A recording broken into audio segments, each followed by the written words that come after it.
네, 여러분 안녕하세요. 오늘은 비트백서 시간입니다. 오늘 다룰 내용은요, 비트코인의 이중지불 문제 해결을 한번 얘기해 보려고 합니다.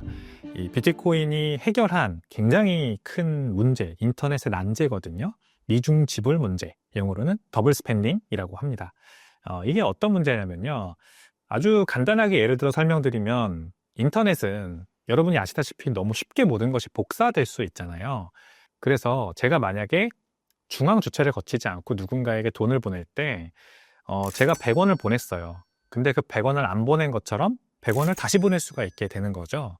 이런 현상을 더블 스pen딩 이슈, 이중 지불 문제라고 합니다. 혹은 받는 사람도 똑같다고 할 수 있겠죠. 제가 100원을 안 받았는데 100원을 받았다고 거짓말 한다거나 100원이 없는데 있는 척 한다거나 이런 것들. 그러니까 이 허수를 만들어 놓고 마치 제 잔고가 있는 것처럼 거짓말을 할 가능성이 언제나 존재를 합니다. 우리가 그래서 개인을 혹은 상대방을 신뢰하는 것보다는 믿을 수 있는 제3자를 갖다 놓고 거래를 하는 거잖아요. 그래서 중앙화된 주체, 우리는 이들을 이용을 합니다.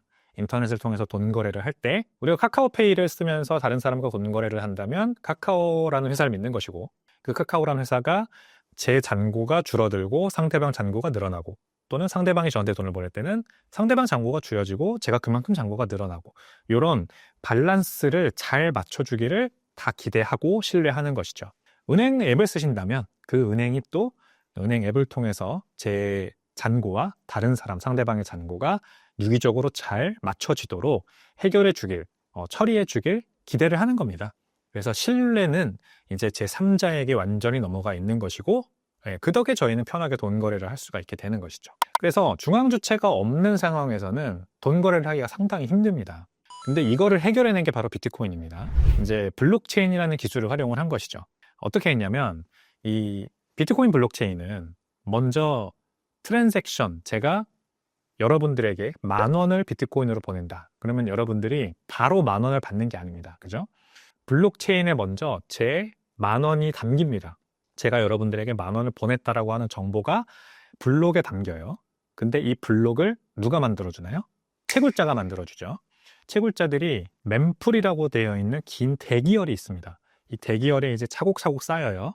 제가 여러분에게 10,000원을 보냈다라는 정보를 포함해서 비트코인을 보내고 받는 여러 가지 트랜잭션 정보들이 이제 쫙 줄을 선다고 보시면 됩니다. 근데 이 줄을 선 트랜잭션 중에서 수수료도 높고, 그 다음에 시간도 오래된 것들을 이 채굴자들이 우선적으로 픽업을 해서 하나의 택배 박스 포장을 합니다.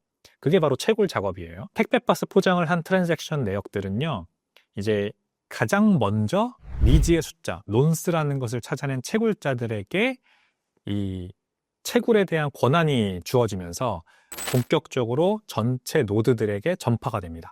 그러니까 채굴자 중에 가장 먼저 논스를 찾은 채굴자가 자신이 포장한 택배 박스를, 거기에 이제 제 트랜잭션 내역도 들어가 있겠죠. 채굴 보상을 받고 노드에게 전파를 하는 겁니다. 그럼 이 노드들은 전 세계에 한 19,000개 정도가 있다고 지금 알려져 있고, 더 많이 추산을 하면 한 6만 개 정도 있다고 알려져 있거든요. 저도 그 노드 중에 하나입니다. 비트코인 전체 원장을 저희 집에 있는 외장하드에다가 10분마다 한 번씩 다운로드하고 있는, 그래서 완전 동기화를 하고 있는 노드. 이 노드들이 채굴자가 넘겨준 그 트랜잭션 내역, 박스 택배 포장된 블록을 검증을 합니다. 한 바퀴 쫙 돌리면서 유효성을 검증을 하죠. 그래서 여기에 어떤 이중지불된 비트코인이 들어가 있지 않은지, 보내놓고 또 보낸 주소가 있지는 않은지 검증을 하는 겁니다. 그런 식으로 쫙 한 바퀴를 돌린 다음에 컨펌이라는 걸 하면은 이제 수령자, 제가 비트코인을 보낸 여러분에게 10,000원의 비트코인이 전달이 되는 거죠. 그래서 이 이중지불 문제를 해결하는 아주 좋은 방법을 블록체인과 POW 메커니즘, 이런 것들을 통해서 구현을 한 겁니다. 여러분 한번 쉽게 생각해 보세요. 지금 만약에 거래소를 쓰시는 분들이라면 처음 원화를 입금하면은 72시간 동안 코인 출금이 안 된다는 거 알고 계실 거예요. 왜 그렇게 할까요? 약간 이중지불을 방지하는 것과 비슷합니다. 직접 비교를 할 수 있을지 모르겠으나 결국 보이스피싱 같은 사기가 발생할 가능성을 방지하기 위함이거든요. 그러니까 제가 누군가로부터 보이스피싱을 해서 돈을 탈취했어요. 그 다음에 그 돈을 코인을 사기 위해서 거래소에다 넣었어요. 그러니까 저 몰래. 근데 이걸 제 이름으로 넣었어요. 근데 저는 모르고 있어요. 근데 그냥 코인을 사서 출금이 돼버리면은 그 다음부터는 어떻게 돼요? 추적하기가 굉장히 어렵죠. 뭐 우리나라처럼 만약 계좌 이체를 해가지고 빠져나가면은 이제 은행들끼리 모든 신원 정보, 그 다음에 트랜잭션 정보를 다 보유하고 있으니까 쉽게 추적을 해서 잡을 수 있겠지만, 코인 거래소에서 코인을 사서 바로 출금해 버리면 이제 거기서부터는 찾기가 굉장히 까다로워집니다. 뭐 어느 해외에 어디 가는지 알 수가 없죠. 그래서 72시간이라는 룸을 두는 거예요. 이 거래소 입장에서는 안전하게 고객의 어떤 보이스피싱 피해 또는 금융 사기 이런 것들을 근절하기 위해서 룸을 두는 거죠. 이게 약간 이중지불 문제도 비슷한 방법으로 해결된 겁니다. 비트코인 네트워크가 충분한 시간을 두고 그 시간 동안에 이 비트코인이 트랜잭션, 이 박스에 담긴 트랜잭션이 이중 지불된 트랜잭션은 아닌지 충분한 검증할 시간을 가지고 처리가 되게 하면서 이중 지불 문제를 해결한 겁니다. 그래서 비트코인 블록은 평균 10분에 한 번씩 생성이 되죠. 이 10분이라는 시간이 뭐 느리다 어쩌다 이러면서 비트코인의 한계라고 지적을 하시는 분들이 많은데, 사실 이중지불 문제를 비롯해서 모든 인터넷상의 사기를 근절하는 가장 좋은 방법은요, 충분한 시간을 두는 겁니다. 그래야 사기를 근절할 수 있어요. 그래서 그 시간이 빨라지면 빨라질수록, 트랜잭션 시간이 빨라지면 빨라질수록 사기, 이중지불 문제 이런 것들이 완벽히 해결되지 않을 가능성 또한, 그 리스크 또한 커진다. 이거를 반드시 여러분들이 이해를 하셔야 됩니다. 그러니까 아무래도 이제 비트코인 외에 나머지 알트코인들은 노드가 중앙화될 수밖에 없어요. 그러니까 여전히 이중지불 문제를 블록체인을 통해 해결을 해야 되지만, 그 블록체인을 한번 거쳐서, 노드를 쫙 거쳐서 트랜잭션이 승인되는 동안에 너무 많은 시간이 지나니까 이 불편하잖아요. 돈을 쓰는데 10분이나 기다려야 된다는 게 불편하니까 이 알트코인들은 어떻게 해요? 노드들을 숫자를 줄여버리죠. 그냥 기업형 노드들, 인가받은 몇 개의 노드들이 빨리 트랜잭션을 검증하세요. 그렇게 하고 블록이 빨리 처리되도록 만드는 식으로 이중지불 문제는 해결했으나 노드를 중앙화시켜버리는 그런 문제로 귀결된 겁니다. 근데 이 노드의 중앙화, 결국 탈중앙화는 완전히 위배되는 형태이기 때문에 인터넷의 이중지불 문제를 해결했다라고 보기 굉장히 어려워요. 탈중앙화된 주체, 전 개인이잖아요. 저는 어떤 뭐 세력도 아니고 어떤 기업에 속한 것도 아니고 그냥 제 개인으로서 집에서 노드를 돌리는 겁니다. 이렇게 집에서 노드를 돌리는 사람들이 전체 네트워크를 구성하고 있어야 진짜 중앙 주체 없이 비트코인을 P2P로 남에게 전송했다고 할 수 있는 겁니다. 근데 그게 아니라 일부 기업들이 제 트랜잭션을 받아서 처리하고 남들에게 보내준다면 이거는 또 하나의 그냥 중앙화된 시스템이 것일 뿐이죠. 그냥 은행이 몇 개의 노드로 나눠줬고요. 카카오가 몇 개의 노드로 나눠진 것일 뿐입니다.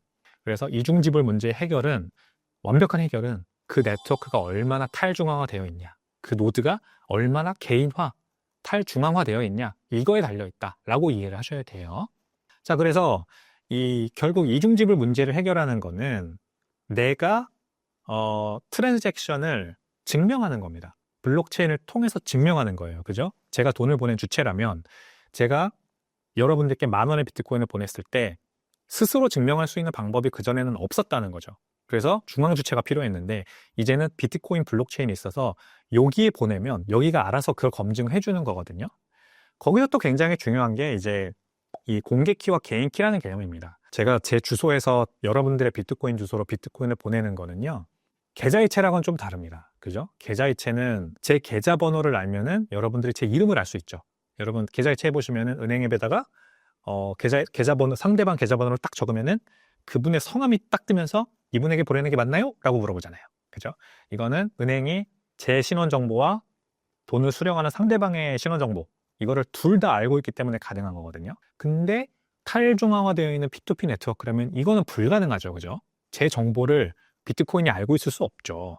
그리고 돈을 받는 상대방의 정보도 비트코인이 알고 있으면 안 됩니다. 그러면 탈중앙화된 네트워크가 아니에요. 그래서 이 문제를 비트코인을 공개 키와 개인 키라는 걸로 해결을 한 겁니다. 제 개인 키는 저만 알고 있으면 돼요. 그래서 모든 신원이 다 가려집니다. 근데 대신에 이 개인 키를 통해서 생성한 공개 키를 공개함으로써, 여러분들에게 알려드림으로써 돈 거래를 할 수 있게 된 거죠. 여러분들은 제 공개 키를 알고 여기다 돈을 보내면 돼요. 돈을 보내고 싶으시면. 또는 제가 돈을 보낼 때는 여러분들이 저한테 여러분의 공개 키만 알려주시면 정확히는 공개 키를 통해서 만들어낸 지갑 주소죠. 근데 이제 편의상 하나로 얘기를 하겠습니다. 개인 키를 통해서 생성한 공개 키, 그리고 공개 키를 통해 생성한 지갑 주소. 이 지갑 주소만 저한테 알려주시면 제가 이 지갑 주소로 비트코인을 보낼 수 있습니다. 그리고 그 비트코인의 진위성은 비트코인 블록체인이 검증을 하는 거예요. 근데 제가 여러분들이 저한테 지갑 주소를 알려주신다고 해서 그 지갑 주소가 만들어진 공개 키, 그리고 그 공개 키가 만들어진 개인 지갑 주소는, 개인 키는 알 수가 없습니다. 이게 바로 해싱 알고리즘이라는 거를 통해서 이게 바로 해싱 알고리즘이라는 걸 통해서 가능해졌어요. 해싱 알고리즘이라는 거에다가 어떤 숫자를 넣으면요, 결과값이 나옵니다. 근데 결과값을 똑같이 해싱 알고리즘에 넣잖아요. 그러면은 원래 넣었던 문제는 안 나옵니다. 그래서 원웨이예요. 그렇기 때문에 제가 개인 키를 알고 여러분들에게는 지갑 주소만 알려드려도 여러분들이 그 지갑 주소에다가 비트코인을 보낼 수 있지만 제 개인 키 정보는 알 수 없는 거예요. 내 신원은 완전히 가리고 비트코인 거래가 가능해진 겁니다. 아시겠죠? 공개 키와 개인 키, 그리고 지갑 주소까지 기억하세요. 그래서 이거는 굉장한 혁명입니다, 여러분. 제가 만약에 나 백훈종이고 어디 사는 누구고 주소 뭐 어디고 심지어 뭐 내가 사용하는 크레딧 카드, 신용카드 번호는 이거다 하고 다 지금 인터넷에 쓰는 것처럼 등록해 놓고 비트코인을 거래야만 했다면 이거는 비트코인의 필요가 없는 겁니다. 비트코인은 그냥 중앙화된 또 하나의 네트워크죠. 근데 그런 거 다 필요 없고 나의 정보는 오로지 저 지갑 주소 하나, 그리고 그 지갑 주소에 접근할 수 있는 권한은 오로지 나만 가질 수 있게 되면서 탈중앙화된 네트워크 위에서 편안하게 개인 대 개인 간 돈거래가 가능해졌다. 이렇게 이해하시면 되겠습니다. 네, 그래서 정리를 해드리겠습니다. 이중지불 문제는요, 제가 여러분들에게 10,000원을 보내놓고 마치 안 보낸 것처럼 다른 사람한테도 10,000원을 또 보내고 여기도 10,000원 보내고 저기도 10,000원 보내고 제 잔고는 10,000원밖에 없는데 이렇게 계속해서 돈 복사를 할 수 있는 어떤 상황을 말하는 거예요. 인터넷은 이론적으로 모든 정보가 다 무한대로 복사가 가능하기 때문에 이런 문제를 해결할 수 없었습니다. 그래서 중앙화된 인터넷이 그동안 우리의 이런 이중지불 문제를 해결해 줬는데 비트코인이 나오면서 블록체인 그리고 채굴, POW 이 종합 기술 세트를 활용해서 우리가 중앙 주체 없이 이중지불 문제를 해결하고 다른 사람들과 편안하게 P2P 동거래를 할 수 있게 됐습니다. 거기에 또 추가적으로 들어가는 기술이 바로 해싱 알고리즘, 그러니까 개인 키와 공개 키, 이 두 가지의 키를 활용해서 비대칭 키라고 불리는데 이 두 가지 키를 활용해서 지갑 주소를 만들고, 우리가 지갑 주소를 공개해도 그 지갑 주소를 가지고는 제 개인 키 정보를 알 수 없으니까 제 신원이나 다른 거 다 올릴 필요 없이 그냥 딱 제 비트코인 지갑 주소만 가지고 여러분들과 비트코인을 돈 거래할 수 있는 그런 게 가능해진 게 바로 이 비트코인이 이루어낸 혁신이고, 그 다음에 이중지불 문제 해결이다. 이렇게 이해하시면 되겠습니다. 네, 오늘은 비트코인의 이중지불 문제 해결에 대해서 다뤄봤습니다. 비트코인은 참 알면 할수록 이 토끼불에 빠진다고 하거든요. 공부하면 할수록 정말 되게 신기한 게 많고 재밌는 게 많아요. 오늘 내용도 재밌고 유익하셨다면요, 구독과 좋아요, 알림 설정 부탁드리고요. 저는 다음에 더 좋은 내용으로 찾아뵙도록 하겠습니다. 감사합니다.